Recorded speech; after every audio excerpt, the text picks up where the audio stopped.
मजबूत बुनियादें। क्या उन्वान है? मजबूत बुनियादें। इसके लिए आप मेरे साथ अहद जदीद में से मत्ती की किताब उसका 7वां बाब और उसकी 24वीं आयत से लेकर 29वीं आयत तक मैं आपके सामने पाक कलाम में से तलावत करूंगा। बस जो कोई मेरी ये बातें सुनता और उन पर अमल करता है वो उस अक्लमंद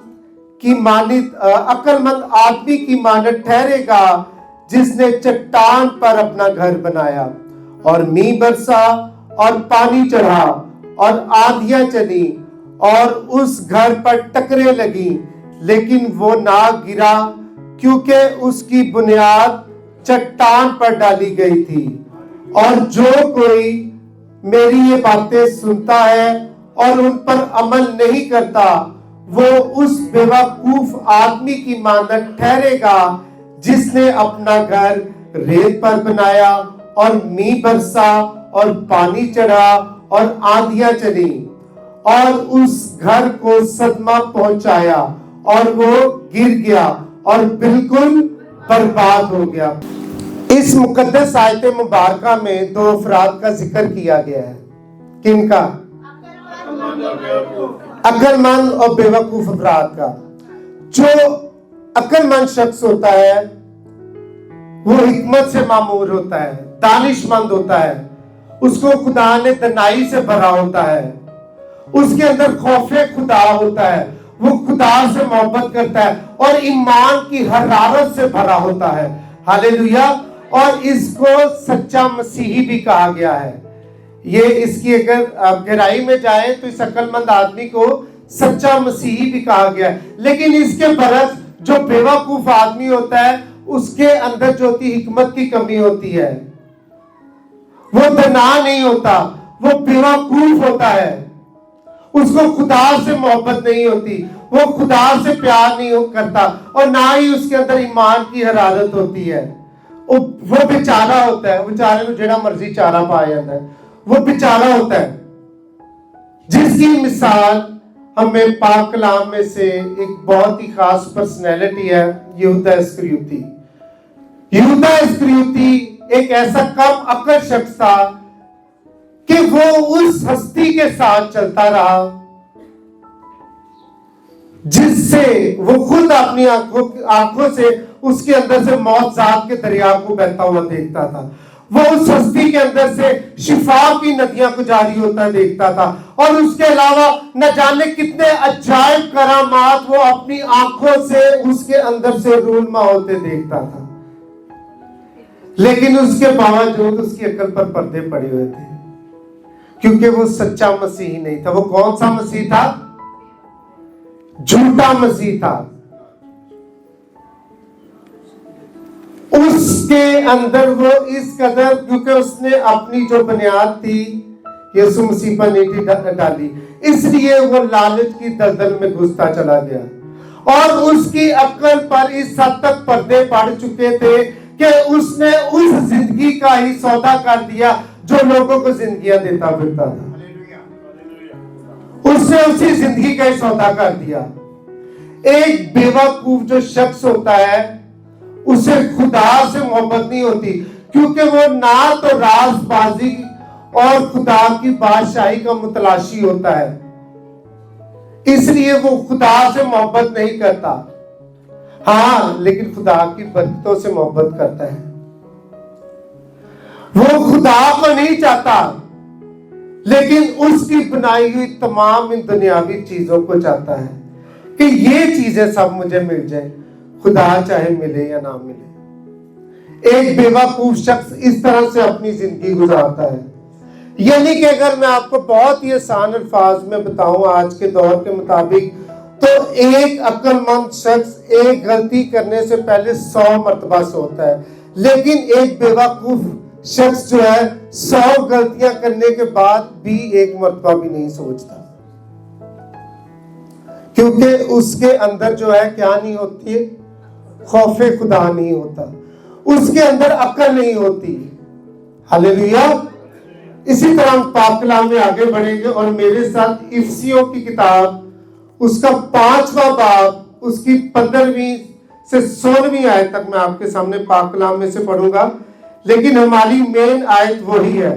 बस गौर से देखो कि किस तरह चलते हो, बस गौर से देखो किस तरह चलते हो, नादानों की तरह नहीं बल्कि दानियों की माने चलो, और वक्त को गनीमत जानो क्योंकि दिन। इस हवाला में खुदा के अजीम सूरमा मुकद्दस पौलुस रसूल हमें क्या फरमा रहे हैं, क्या समझाना चाह रहे हैं, बल्कि हमें नहीं, उस वक्त वो इफसस की कलीसिया को इस खत के जरिए से पैगाम दे रहे थे कि भाई जरा अपनी चाल ढाल पर तवज्जो करो कि किस तरह चलते हो, कि किस तरह से चलते हो। एक जो होता है एक जो नादान शख्स होता है, बेवकूफ शख्स, जब अपने अरूज पर होता है, जब वो अपने अरूज पर होता है, जब जवान होता है, सेहतमंद होता है, तंदुरुस्त होता है, पैसे की रहल पहल होती है, तो तब वो ना अपनी बहन की सुनता है, ना अपने भाइयों की सुनता है, ना अपने दोस्त अहबाब की सुनता है, तब वो किसी की नहीं सुनता। लेकिन जब उस शख्स पर जवाल आ जाता है तो तब कोई उसकी नहीं सुनता, क्योंकि उस वक्त उस शख्स ने वक्त की कदर नहीं की होती, उसने उन रिश्तों को अहमियत नहीं दी होती जिन रिश्तों को खुदा ने उसके साथ मुंसलिक किया होता है। हालेलुया। लेकिन इसके बरक्स जो एक दाना शख्स होता है, जो हिकमत और दनाई से मामूल होता है, जब उसके ऊपर अरूज आता है तो वो इन्हीं तल्लकात को और ज्यादा मजबूत करता है। हालेलुया। वो इन्हीं तल्लकात को और ज्यादा मजबूत करता है, क्योंकि वो जानता है कि इन्हीं के दम से मेरी बहारें हैं। हालेलुया। उसे पता होता है कि मेरी शोहरत चाहे मुझे छोड़ जाए, लेकिन मेरी बहन मुझे कभी नहीं छोड़ेगी। मेरी तंदुरुस्ती चाहे मेरा साथ छोड़ दे, लेकिन मेरा भाई मुझे कभी नहीं छोड़ेगा। मेरी दौलत चाहे मेरा साथ छोड़ दे, लेकिन मेरे दोस्त अहबाब मेरा साथ कभी नहीं छोड़ेंगे। हालेलुया। और अगर बिलफर्ज ये सब लोग भी मुझे छोड़ दे, तो मेरा आका, मेरा रब्बुल अफ़ाल, जो मेरे छुपने की जगह है, जो मेरा ऊंचा बुर्ज है, जो मेरा क्या कह लेकिन पनाहगाह है, वो मुझे कभी नहीं छोड़ेगा। हालेलुया। एक दाना शख्स इस तरह से अपने लिए सोचता है, इस तरह से अपने लिए जो है जिंदगी के रास्तों को हमवार करता है। और आगे क्या लिखा है, आपने याद निकाली हुई ना, जरा जूम करें। क्योंकि दिन क्या लिखा है, आप सब मेरे साथ मिलकर कहिए, क्योंकि दिन। ऐसा नहीं आपको लग रहा कि जैसे मुकद्दस पौलुस रसूल जो है आज की ही बात कर रहा है? आज तो दिन बहुत अच्छे हैं, सही सी दसो, आज दिन। कलाम मुकद्दस में एक आयत है कि वो कौन सा ऐसा आदमी है जिसका बेटा उससे रोटी मांगे तो, मछली मांगे तो, अंडा मांगे तो, जब तुम बुरे होकर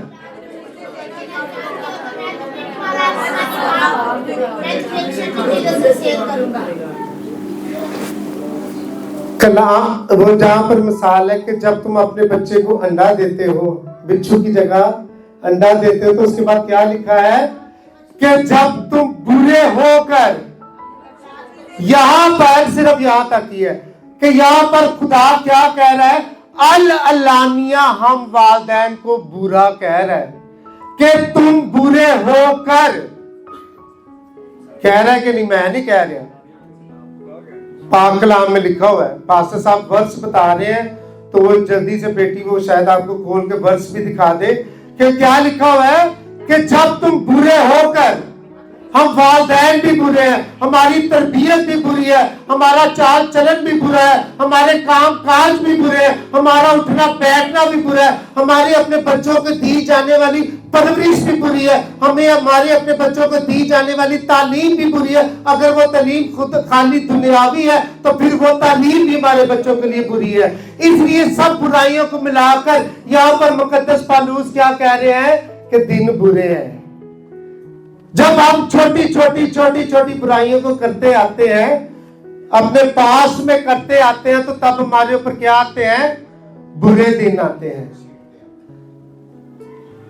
यहां तक समझ लगी है कि नहीं? ये नहीं गल्लां दी सानू समझ लगनी कि दिन, लेकिन उससे पहले ही, उससे अगर हम थोड़ा पीछे जाएं तो मुकद्दस पौलुस क्या कहते हैं? क्योंकि वक्त गनीमत है।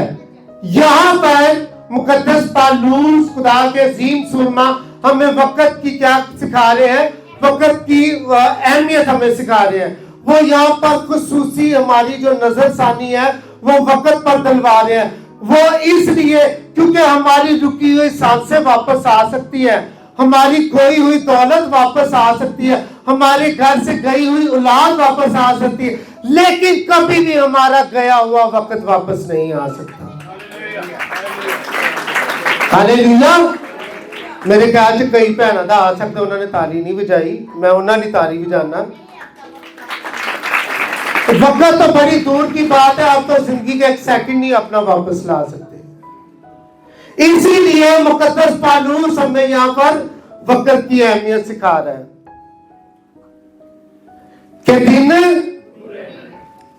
वो हमें सिखा रहा है दिन बुरे हैं, और ये दिन बुरे तब तक हमारी जिंदगियों में चलते रहेंगे जब तक हम अपने घरों की बुनियादें, जब तक हम अपने बच्चों की परवरिश की बुनियादें, जब तक हम अपने घरानों की बुनियादें उस चट्टान पर नहीं डालेंगे जिस चट्टान का नाम यीशु मसीह है।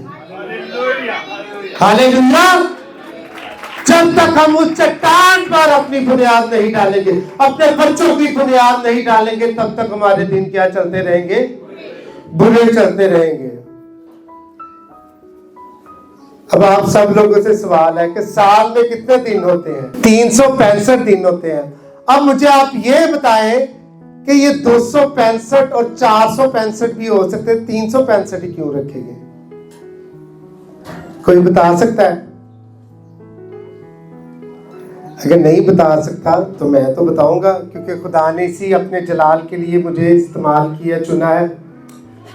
और ये मैं जो आपको वर्ड, अभी जो मैं आपको डेफिनेशन बताने जा रहा हूं, ये वही है जो पाक रूह ने मुझे 1-2 दिन पहले आगाही की है कि जा मेरे लोगों को बता।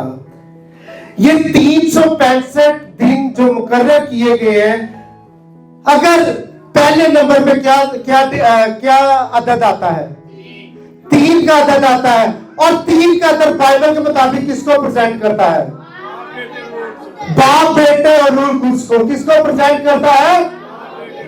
यानी कि बाप, बेटा, रूह कुद्स 365 दिन के हर दिन, हर घड़ी, हर सेकंड, हर पल हमारे साथ होता है। हालेलुया। वो हर पल हमारे साथ होता है।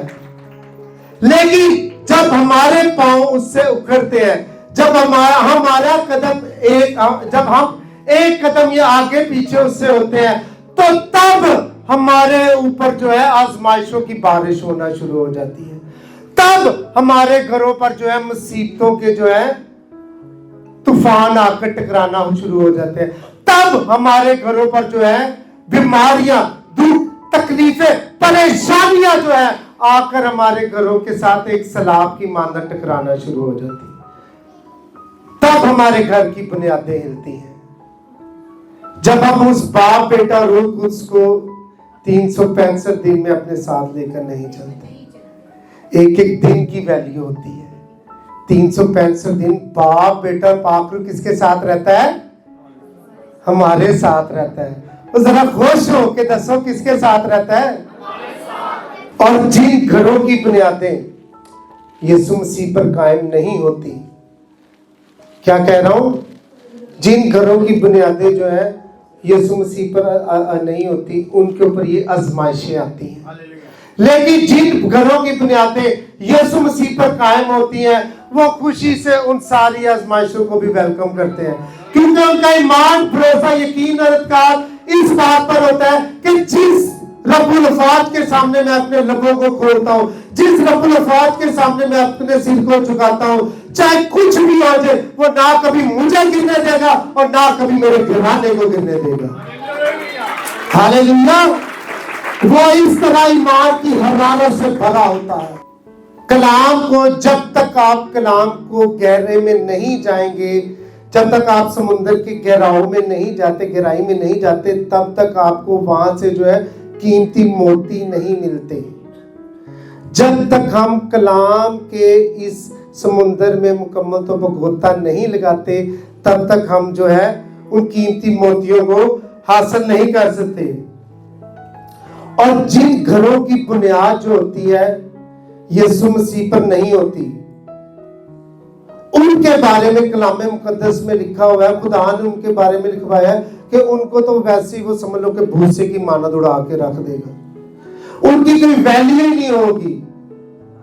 खुदा उनको एक किस्सा बना देगा, उनको एक वाकया बना देगा, उनको एक कहानी बना देगा कि अगर किसी महफिल में कोई उसके बारे में बात करेगा तो दूसरे लोग कहेंगे यार छोड़ो केड़ी फैमिली से किदे बारे गल कर रहे हो, वो खुदा ना नहीं समझाते। ऐसी इन्ना तो आजमाइशां आंदियां ने, लेकिन जब हम खुदा के साथ चलते हैं तो तब क्या होता है, चाहे आजमाइशों की बारिशें आ जाए, आंधियां आ जाए, तूफान आ जाए, तो खुदा हमें कभी गिरने नहीं देता। Praise the Lord.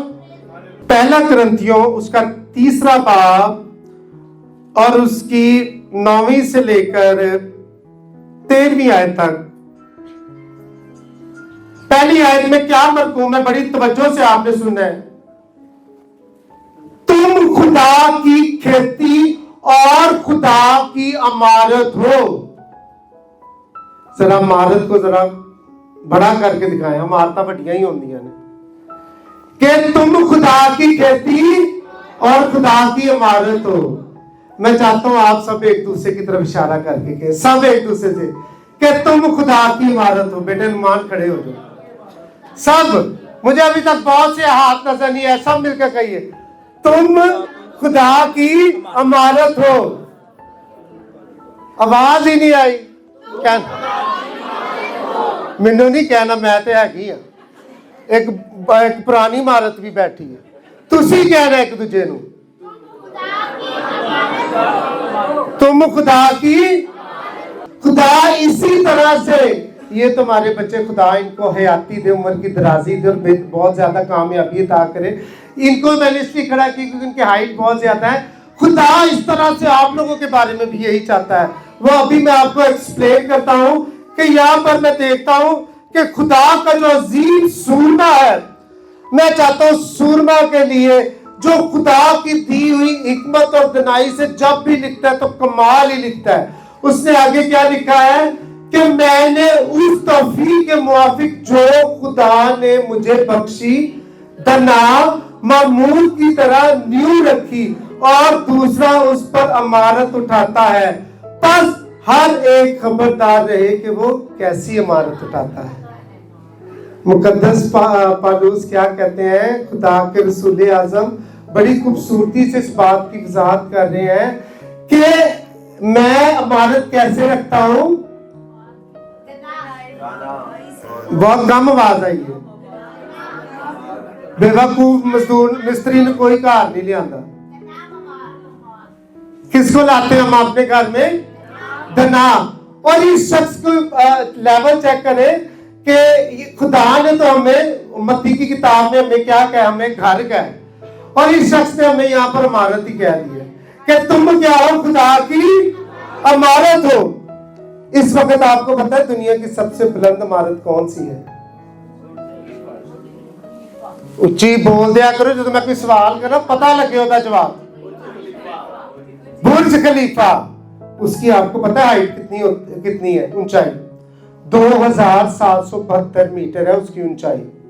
बुर्ज खलीफा की 2772। लेकिन बाबुल का जो बुर्ज बनाया गया था और जो बुक ऑफ जुबली है उसके मुताबिक जो बाबुल का जो बुर्ज था उसकी जो हाइट थी, ऊंचाई थी 8150, यानी कि 3 जो है बुर्ज खलीफा हो तो तब वो केला बनता था, इतनी ज्यादा उसकी हाइट थी।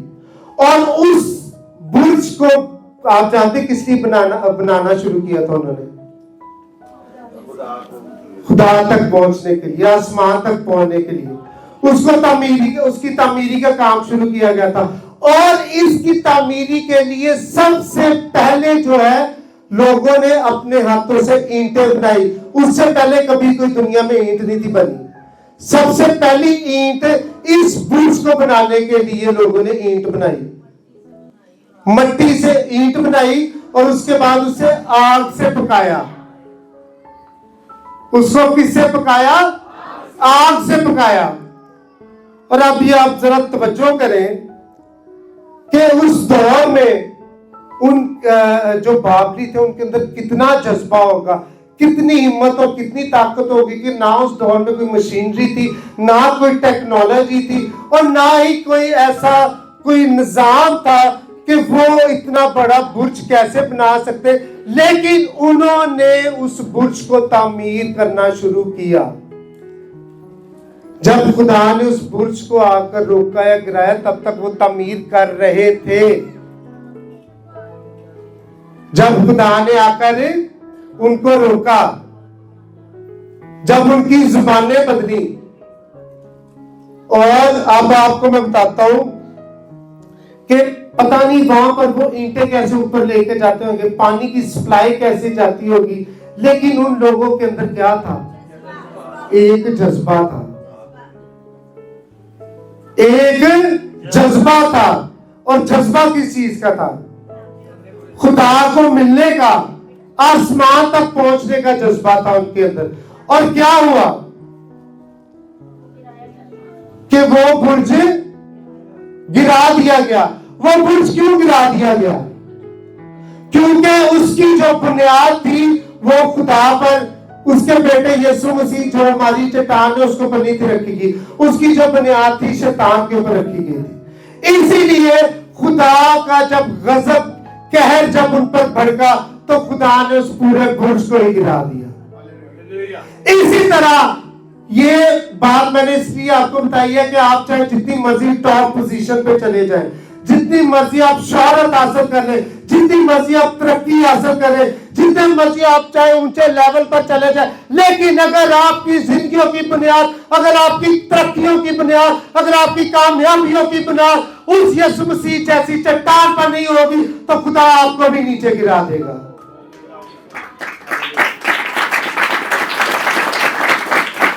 हालेलुया। गिरना चाहते हैं कि आगे बढ़ना चाहते हैं? खुदा से मिलने के लिए ना आपको किसी बुर्ज की जरूरत नहीं है। आप सिर झुका ले, खुदा आपको खुद ही उठा ले। गिरजे का क्या मतलब है? कि आके गिर जा। जब तक आप अपने को गिराएंगे नहीं खुदा आपको उठाएगा नहीं। हालेलुया। क्योंकि सिवाय उस नींव के जो पड़ी हुई है वो यीशु मसीह है, कोई शख्स दूसरी नहीं रख सकता। मैं चाहता हूं कि यह आयत आप सब मेरे साथ मिलकर पढ़ें। क्योंकि सिवाय उस नींव के, बहुत कम आवाज है, बहुत कम आवाज है। क्योंकि सिवाय उस नींव के जो पड़ी हुई है और वो यीशु मसीह है, कोई शख्स दूसरी नहीं रख सकता। हालेलुया।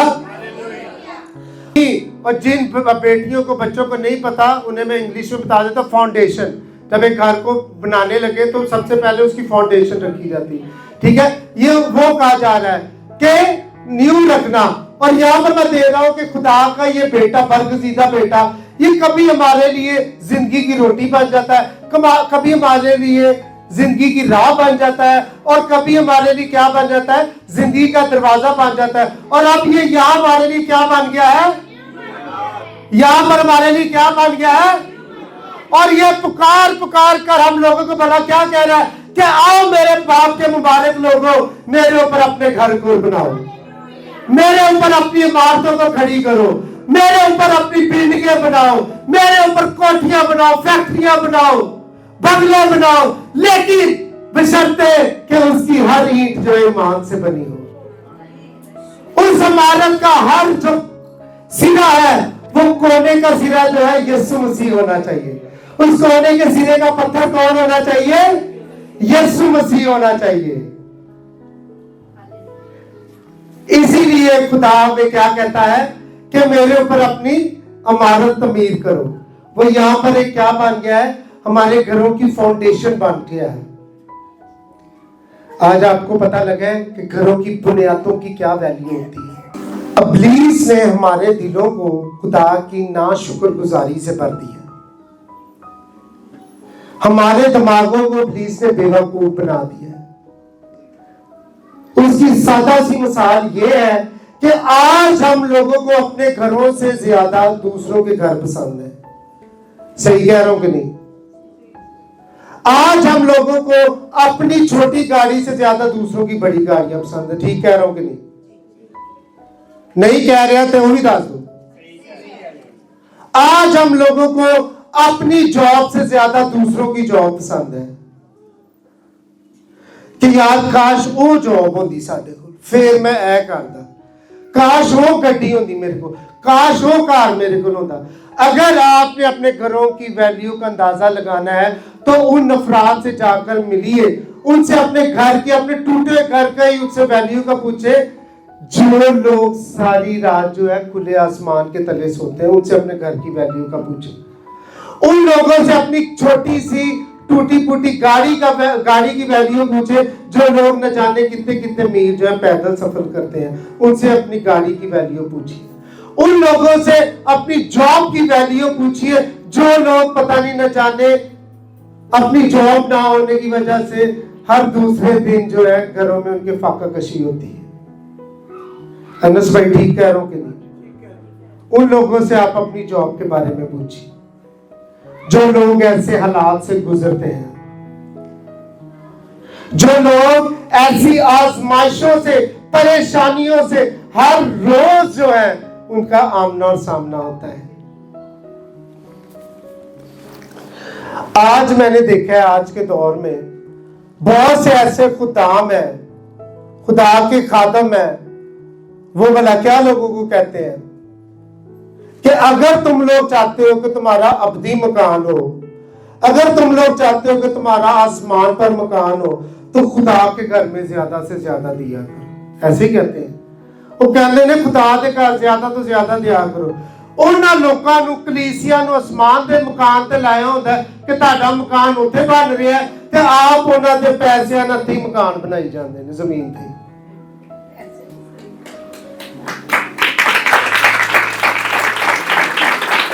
उन्हें किस मकान पे लगाया हुआ है?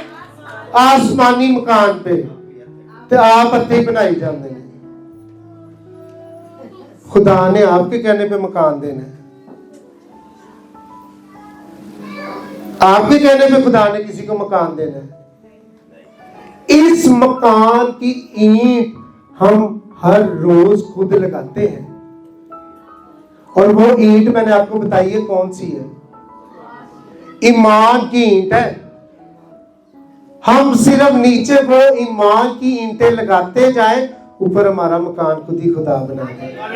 तो हथों नाल सोना बनाएगा। डिफेंस दी कोठियां नालों भी, बैरिया टाउन के घरां नालों भी खुदा उते सोना बनाएगा। हालेलुया। एक छोटी सी बात जो अभी मेरे ज़हन में आई है, तो मैं कहता हूँ कि जरा थोड़ी सी देर में वो भी आपसे शेयर कर दूं। कलाम बस थोड़ा सी रह गया कि मैं पास्टर साहब को कल नहीं भाई भी मेरे पास मौजूद थे, अपनी मिसिस को, इनको भी मैं दिखा रहा था एक वीडियो में भी आप लोगों में से भी कई लोगों ने देखी हो कि खुदा के एक अजीम खादम जो है वो एक यूनिवर्सिटी को तमीर करने जा रहे हैं। किसी को पता है इस खबर का? और मैं सुनकर निहायत शॉक्ड हो गया इस बात से कि वो एक महफिल में मौजूद थे और वहां पर एक गैर मसीह ने उठकर कहा कि मैं आपको 100 कनाल जगह दे देता हूं। हालेलुया। और उस शख्स ने उनके चर्च में आकर एक बहुत ही खूबसूरत बात की कि पहले वक्तों में मेरे वालिद साहब ने भी एक दो दफा बताया है कि पहले वक्तों में जब अंग्रेजों का दौर था और जब उन्होंने किसी को तोहफे तोहफे देने होते थे तो वो क्या करते थे?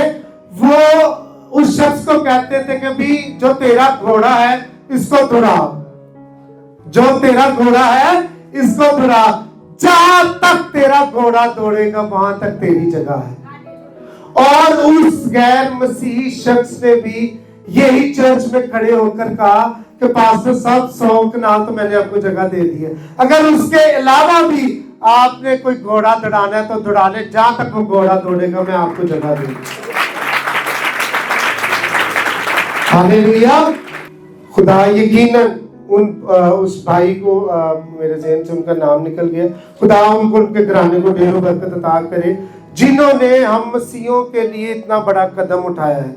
और उन्होंने कहा है कि मैं चाहता हूं कि आप दुनिया की सबसे बड़ी यूनिवर्सिटी बनाए, और इवन दैट के उन्होंने उस जो अहाता है उसको क्राइस्ट कॉलोनी के नाम से उन्होंने रजिस्टर करा दिया गवर्नमेंट के खातों में। लो ऐ साडे यीशु मसीह दे अजायब करामात, और लोग साडे ते न्यूआं रखना चाहते हैं। तो 12वीं आयत में ऐसे खुदाम के लिए क्या लिखा हुआ है मैं चाहता हूं, और अगर कोई उस नींव पर सोना या चांदी या बेशकीमत पत्थरों या लकड़ी या घास या भूसे का रथ रखे तो उसका काम जाहिर हो जाएगा, और जो दिन आग के साथ जाहिर होगा वो उस काम को बता देगा। जो लोग यीशु मसीह का नाम लेकर दुनिया में दौलत जमा करते हैं, पैसे जमा करते हैं, जो सोने हीरे जवाहरात जमा करते हैं, और जब आखिरी वक्त आएगा, जब नरसिंगा फूंका जाएगा, जब आग जो है नाज़िल होगी, तो तब क्या होगा, उनके काम उन पर जाहिर हो जाएंगे, क्योंकि वो जो सारा कुछ उनके ऊपर से होगा, दुनियावी जो होगा, दुनियावी चीजें वो तो जड़ जाएगी, फिर उसके अंदर से उसकी हकीकत नजर आएगी। हालेलुया।